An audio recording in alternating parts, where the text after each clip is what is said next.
The only streamer that cares by golf cart. Okay, I don't think that's like a real thing. Like he's the only one, but recently he's the only one that shows that. I think that's the size he is. You know what the most important part of any live stream is? The chat.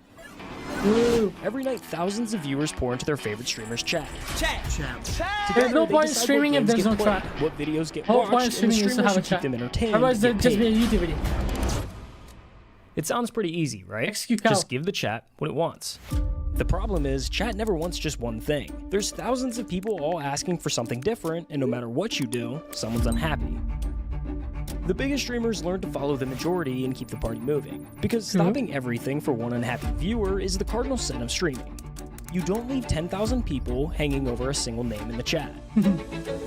But what happens when the needs of the one That are a like matter of life just and death? using all core video. My girlfriend of 3 chat years took stuff. her own life in November of 2025, losing my best friend and the person okay. I love most in the world. I feel And there it is, bro.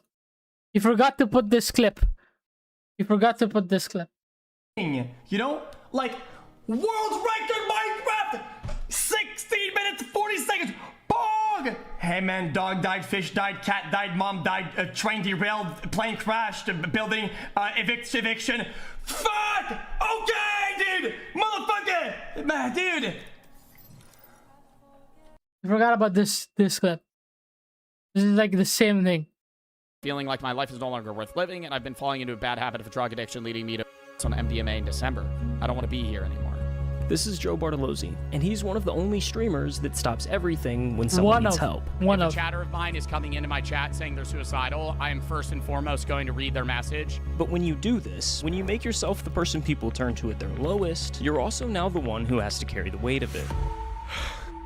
Was that Stable Ronaldo's chat? Because now you're surrounded by darkness. Today I decided to end everything. Got a shotgun, can't find it in me to love myself. Now you're giving away pieces of yourself to everyone around you. People are genuinely asking me to fix their problems. I can't. Now it feels like the whole world is on your shoulders. Now I'm going, oh, if I stop posting, people are gonna start themselves. That's a heavy weight to pick up, and we wanted to know why. Hey, caramba. Well, this is like the similar thing that happened with like, I don't remember, was it Markiplier? Or was it like another like YouTuber? Somebody said something where they were like, I would post videos and I stopped posting because people would literally say that they were scared about posting because somebody literally said the same thing they said to Joe Bartolozzi. There was like a clip of somebody saying that it messed with their mental health when making videos, and it actually scared them and turned them to burnout because they felt that if they like stopped, people would like actually end it. And there's like an unnecessary pressure to put on streamers, on creators. Who is Joe Bartolozzi, and why do you care so deeply about some of the things that you do? Which is maybe a little deep for 10:30 in the morning, but No, it's all right. So 10:30 isn't early. Joe is it? Bartolozzi was born on February 6th, 2002, and grew up in southern New Jersey. Joe wasn't the kid you have picked to become famous online. He was the small, quiet. They literally say the same thing. It's not the guy you'd pick to be famous. Brother, nobody is picked to be famous. You become famous by putting in the work. I don't know why it's always like, you would never have expected this guy to be famous. And then it's just Michael Jackson there, like the greatest like musician in history. Like, what? He was just a normal child. His father wanted him to be a musician, so they started the Jackson 5. And he was more talented than his brothers and sisters. The one getting picked last for everything. I was kind of like the lanky kid that didn't really know how to control his body. So that's why I was picked last. But by high school, things started turning around. He hit his growth spurt, got into lifting, and went from being the kid nobody picked to a legitimate athlete.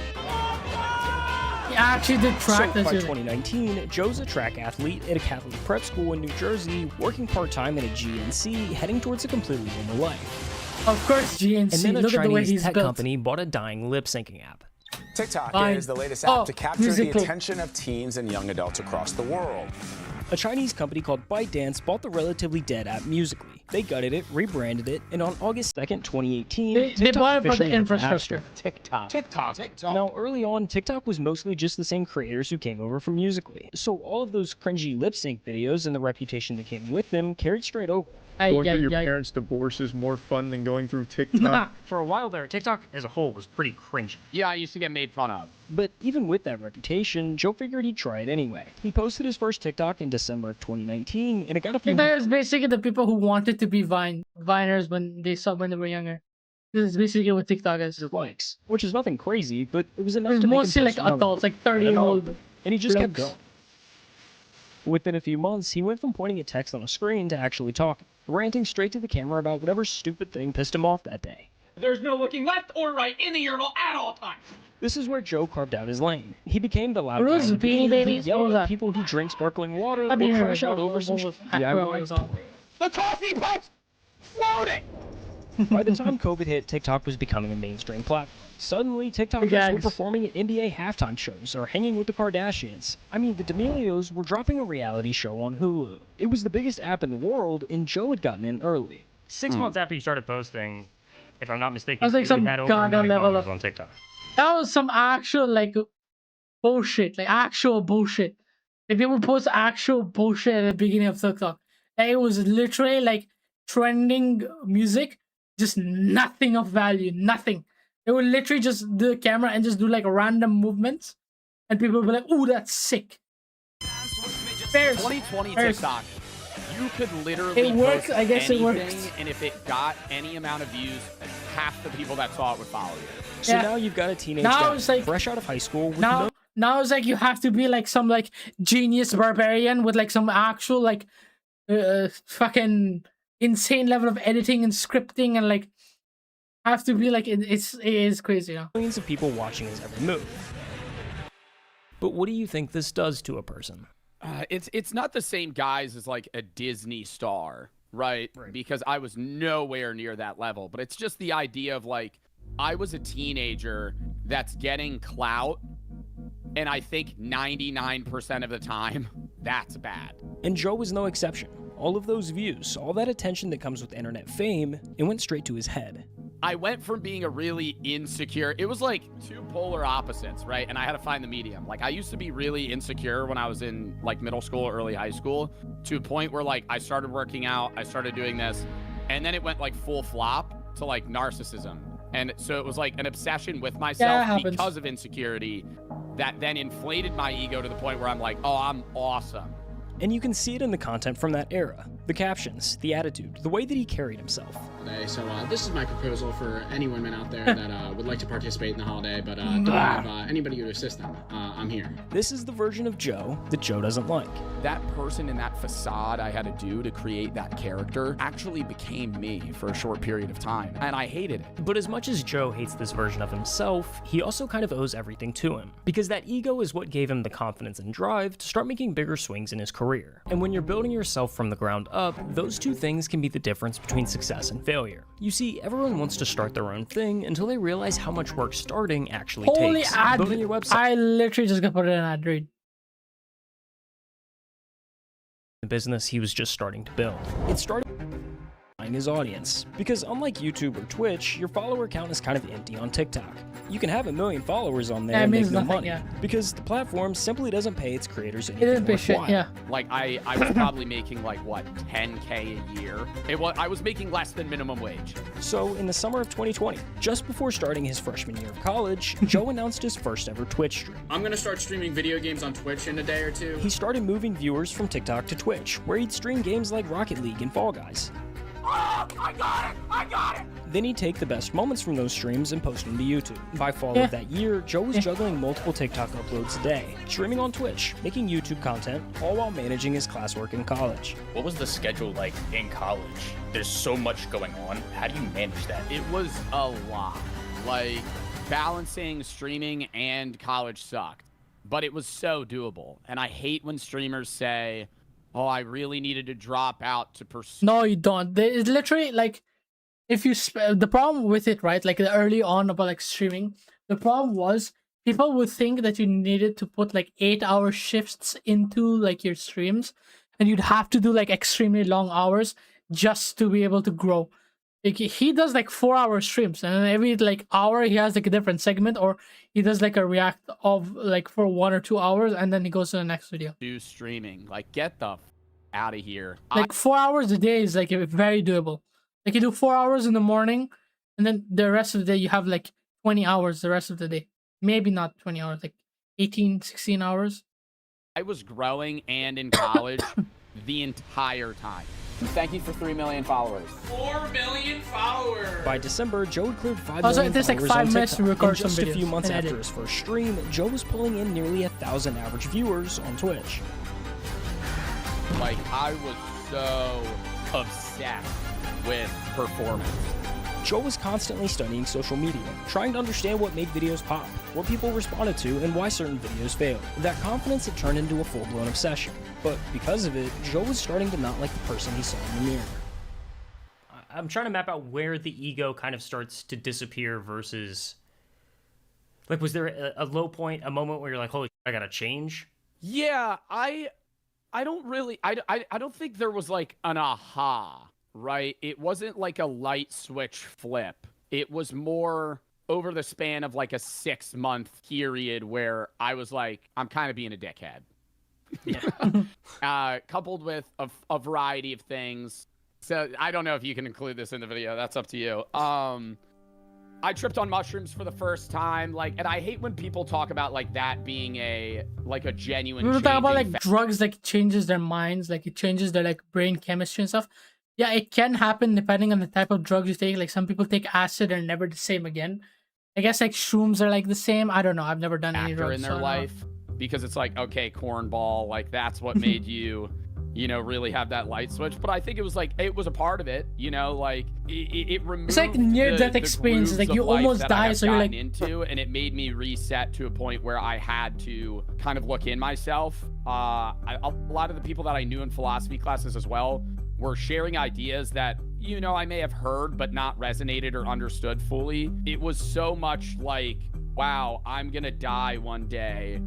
I should kind of treat people in a way that's like, this is our only life. Yeah. And Mortality I credit my literally viewers changes a lot, because in that time, sometimes recognizing your own mortality changes the way people perceive things. Like sometimes like a near-death experience or like some traumatic event will change your entire life's trajectory. That happens with a lot of people. Like people who get like in a car accident or like almost get hit by like a truck, a white van even.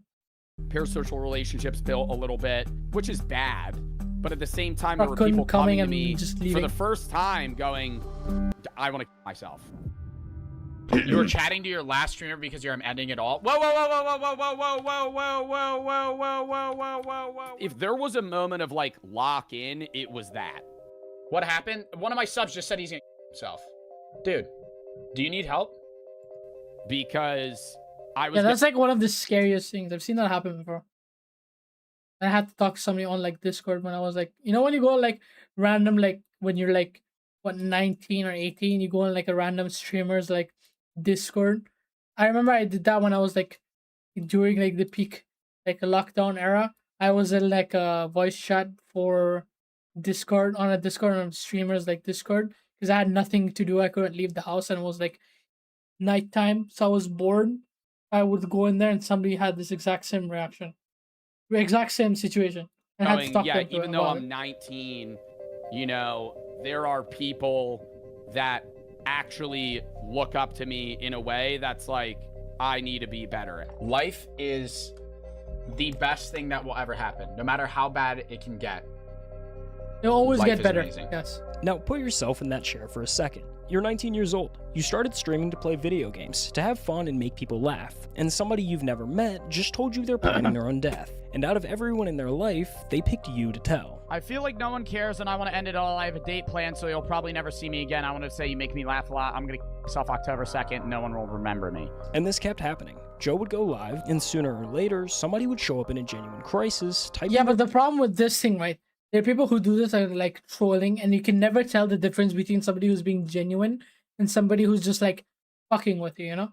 darkest thoughts into a Twitch chat. Don't want to be a mood killer. I just want to say my family basically bullies me every day and I can't get them to stop. I've been thinking about suicide a lot. When Joe first started getting these messages from chatters, his initial response was the same as anyone with the hearts would be. He wanted to help. Both on stream and off of it, Joe took the time to talk with those viewers, getting to know them on a personal level and giving them real advice just like you would with a friend. You guys mean world to me. If you need help with something like that, I can try my best. So that's why I'm kind of chilling or pausing the stream for the last like 15 minutes to talk about this, because that's important. But there's a harsh reality that all streamers have to learn eventually. Your viewers aren't your friends. They can't be. I have had The Ludwig clip, probably the 20 Ludwig video. people come to me about We are not stuff, your friends. like on live. The first 2 times it's happened, I have tried to like help them, and then it just ended badly in terms of them getting parasocial towards me and then nonstop coming to me. You see, the relationship between a streamer and a viewer is way more complicated than a normal friendship. When you spend hours watching someone through a screen, day after day, your brain starts doing something weird. You pick up their sense of humor, you learn their opinions, their moods, what makes them laugh and what sets them off. Yeah, like, you come to know them the way you'd know a friend. yeah, like if you grew up watching like a YouTuber or like a streamer, you turn to like having their like opinions or like their like comment or like your vocab will like include theirs.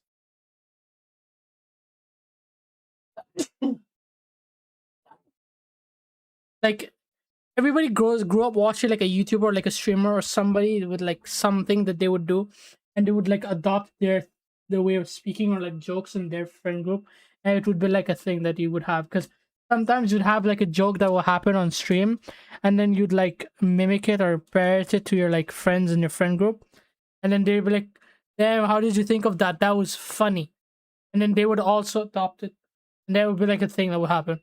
Except they have no idea you even exist. Yeah, true. This is what's called a parasocial relationship, and it can be a dangerous thing. Now, It happens mainly with like female three streamers. masked intruders with guns grab a popular influencer by the hair, Alright, demanding yeah. money. 3 guys came into my room, turned all the lights on, and then they had the gun pointed at me. While most parasocial relationships don't reach this level, there's always a possibility that it can. 3 popular Twitch streamers face a terrifying encounter while live streaming along the Santa Monica Pier. Kill you right Yeah, now. I saw If the this streamer thing. leans too far one way, they might come across as uninterested or cold, but lean too far the other, and viewers can mistake an occasional reply for friendship. Please stop following me. It's getting weird. It's getting strange. I don't know you, okay? Shit. So please leave me alone. That's where things can take a turn for the worst, because now that attention can turn into expectation. And The- when the expectation of a response to the I'm next surprised he didn't put the Ginny like thing. There was like a bunch of thing with Ginny TTV, and I know it's specifically because of how scary it is with IRL streaming. And when I was like thinking about IRL streaming, I would see like those clips and was like, do I want to do that? Do I want to become an IRL streamer? And then I go outside and I see like a tweaker, and I'm like, you know what? That's not worth it.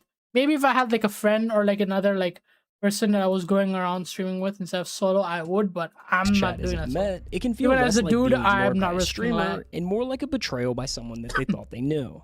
It's a weird parasocial relationship that forms, and you're not even aware that this person is forming that typically until they're like about to show up, or they do show up.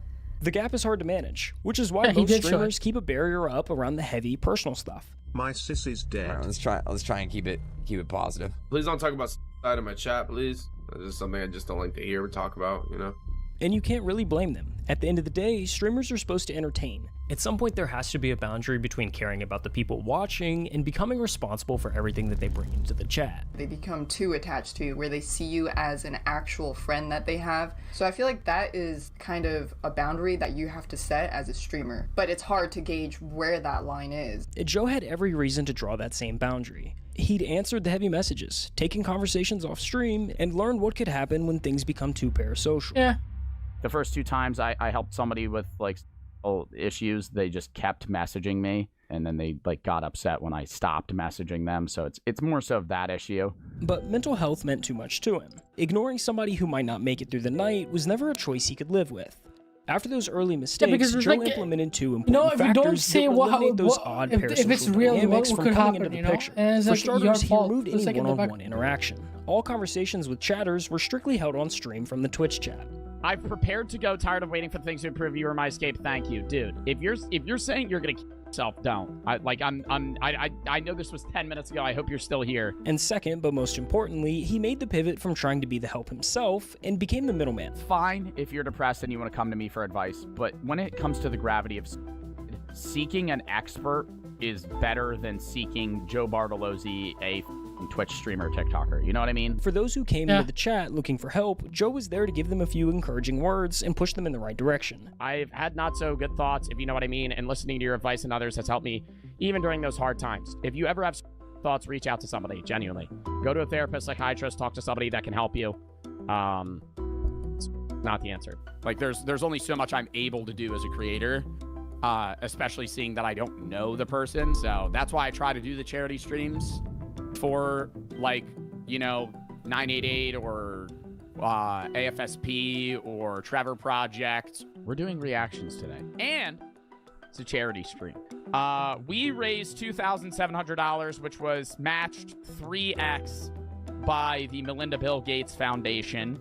So dub in the chat for that. Goes to a good cause, saving lives. And for a while, this worked pretty well. While it seems kind of small, Joe's brief but encouraging words were actually making a difference in people's lives. Been subbed for a year now, and I want to say thank you for helping me through this past year with having to deal with my grandpa's suicide and my own personal problems. You're definitely my favorite top streamer, and I hope you never stop.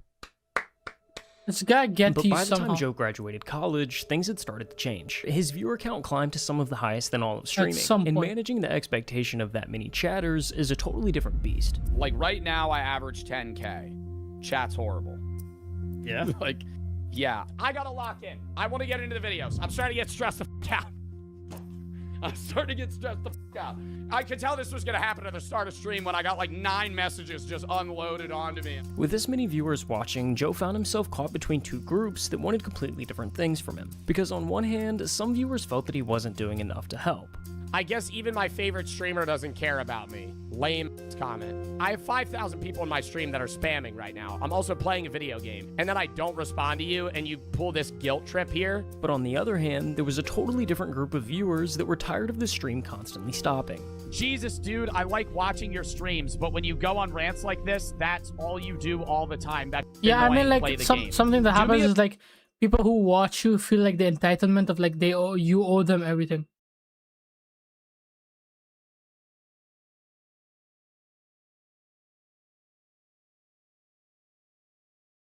Like, it is an actual thing.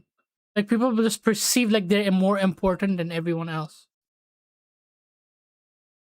favor and never watch me again. Do me a favor and go f yourself. No matter what Joe did, someone felt ignored, and the messages were starting to get more demanding. Early on, people would briefly mention that they were struggling, and Joe would offer a few words of encouragement. Now, they wanted more. Like every stream, it's been getting more and more and more and more like involved, where people are genuinely asking me to fix their problems.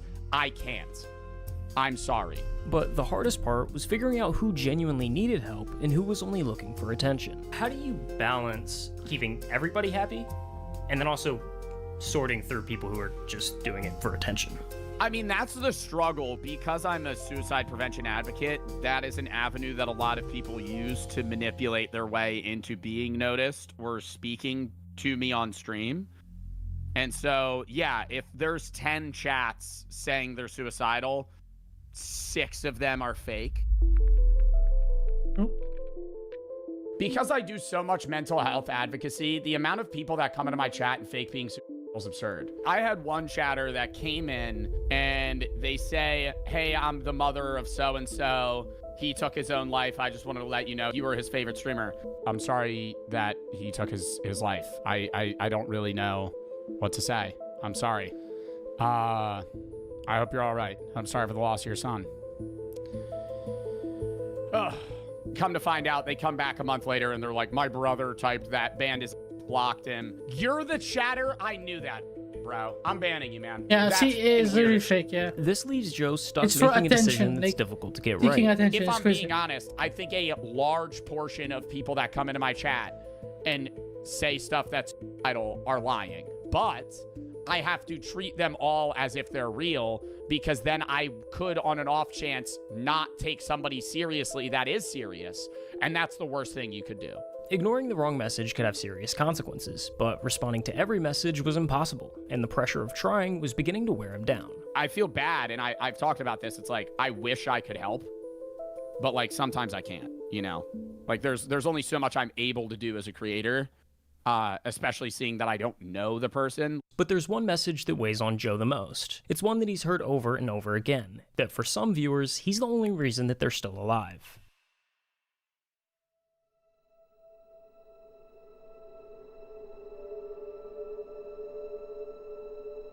You were there when my dad passed. You saved me from ending my own life more than anyone should. I've realized so much because of you. I can't thank you enough. You unknowingly have helped me with a lot. My life has gotten about a lot better since watching you from your philosophy stuff. Never had a favorite streamer until I watched your streams, and it kind of saved my life, no pressure. I wanted to myself, you saved my life. I did not save your life. You saved your own life. Please get the help you need, though. If I'm the only reason that you stopped, wanting to kill yourself in that moment, you need a lot of help outside of just watching my content. When you hear some of those stories, how big of a toll does that take on you? Because, like, I don't know, I'm watching through some of their clips, talking to people like this, a lot of the chat is asking, who is checking on Joe? I mean, I'm starting therapy soon.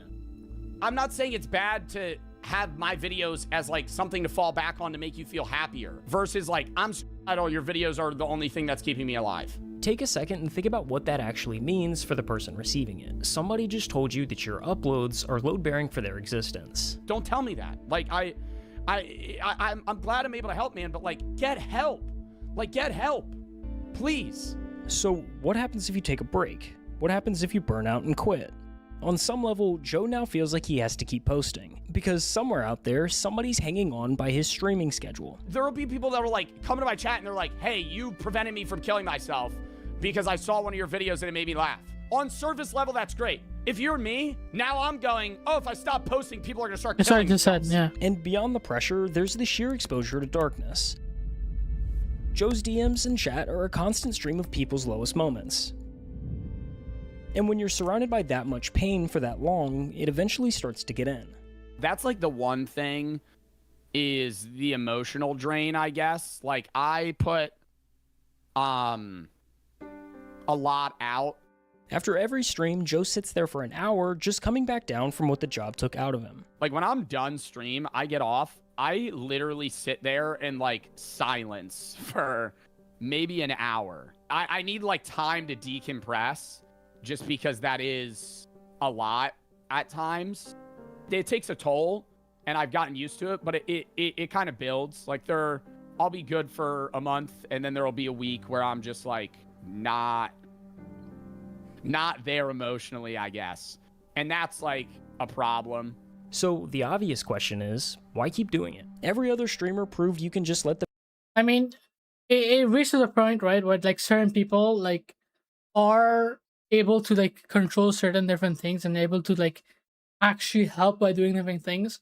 Like, some people are able to, like, mentally take on these things versus, like, other streamers who aren't as inclined or sensitive to these things, or are more too sensitive to be able to, like, help these people, which is, like, a thing that is, like, is a whole thing. Yeah, messages scroll and the career survives. Joe could put up the full wall tomorrow and nobody could really blame him.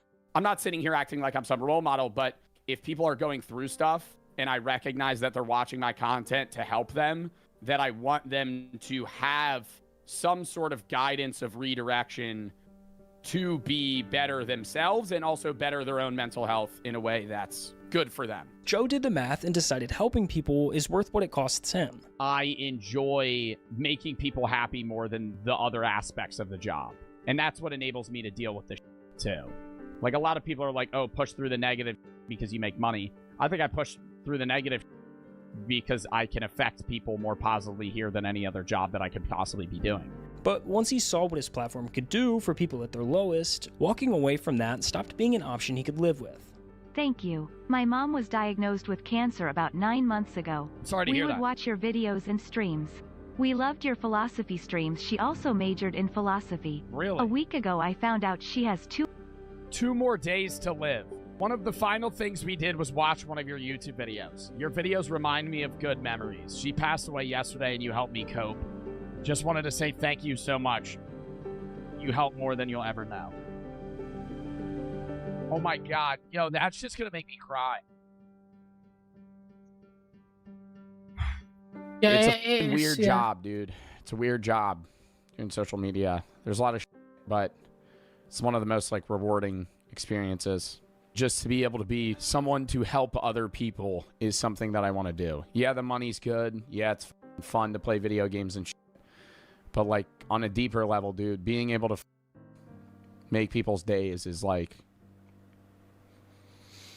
genuinely what I want to do. And I'm glad that I can. Yeah, I feel like this is like one of the reasons why Joe is as big as he is, because of how like he actually like interacts and cares about the people he like makes videos for. Also, his editor is like on crack cocaine. He does like insane amounts of video editing in like a day. I remember there was like a clip. It was like 4 videos in a day. Yeah, bullshit, bruh.